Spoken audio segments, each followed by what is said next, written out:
Homenagear o ECA é barrar a redução.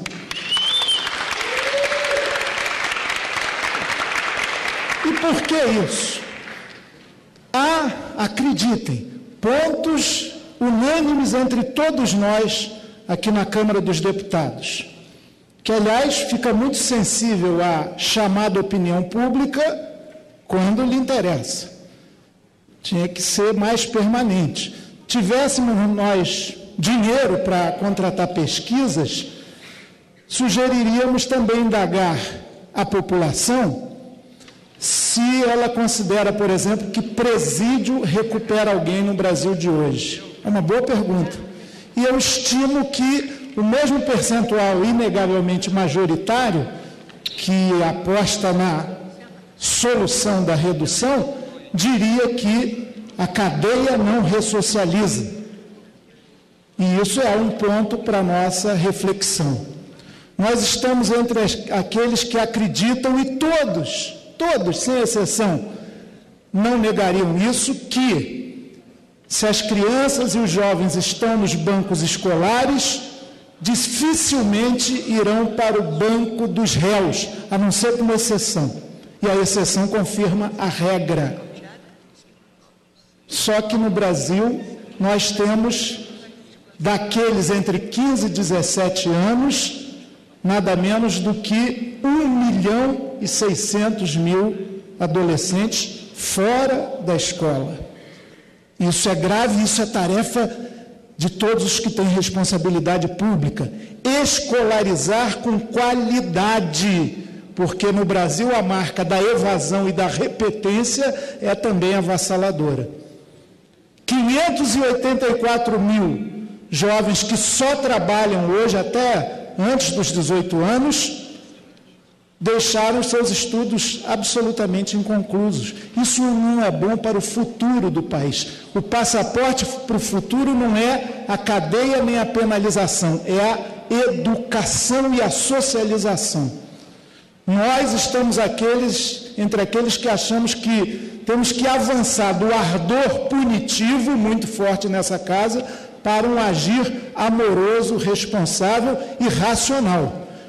O indivíduo, a pessoa, tem toda a razão até e o direito de se indignar e de pensar com a pele. E quem fala aqui já foi vítima, no Rio de Janeiro, por suposto, de um assalto bárbaro, onde estimava dos 3 que nos atacaram, e foi um sequestro, e teve revólver dentro da boca para dar o tiro de misericórdia, e teve estupro. Deveria ser menor de idade. Na hora eu pedi a Deus uma legião de anjos para nos salvar, eu e minha companheira.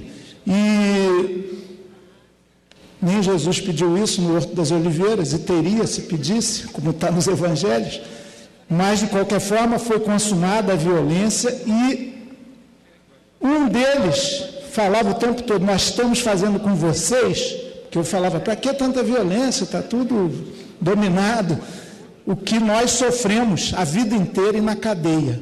Portanto, há um círculo vicioso de violência, e nós, legisladores, não devemos ceder à tentação da pura paixão e da pura emoção.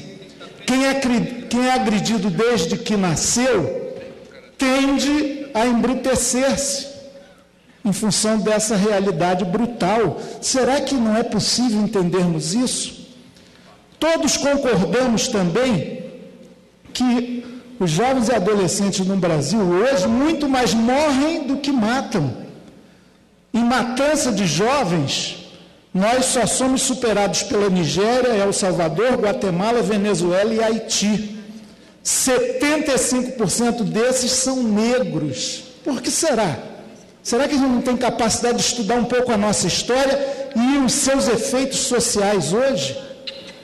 Apenas 8% desses crimes chegam ao Poder Judiciário, são julgados. Será que não há falhas também aí gravíssimas? Os números são reveladores.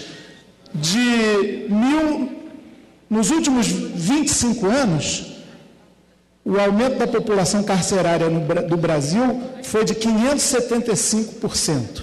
Estamos agora já disputando esse pódio macabro com Rússia, China e Estados Unidos, em termos de prisioneiros.